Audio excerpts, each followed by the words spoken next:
legislation. Gentlelady from California, recognized for 2 minutes. Madam Speaker, I rise in support of reauthorizing the Violence Against Women Act, just as I did in 2000 and once again in 2005. It was a critically important bill back then, and it's a critically important bill now. That's why I'm urging my colleagues today to stand up for all women in America.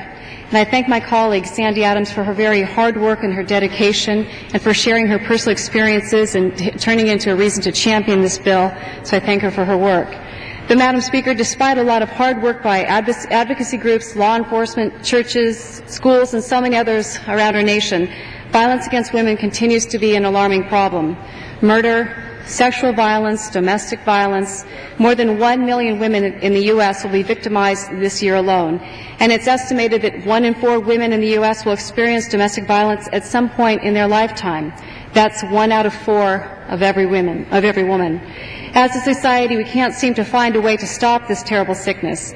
But this legislation gives victims and their families a safe place to turn for help, such as community violence prevention programs, protections for victims who are evicted from their homes because of events related to domestic violence or stalking, funding for victim assistance services like rape crisis centers and hotlines, and programs to meet the needs of women of different races or ethnicities.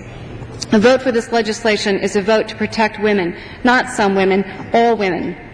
Madam Speaker, I'm very proud to represent a facility, Shelter from the Storm, in my congressional district, and I thank them for their hard work and their dedication to helping victims of domestic violence.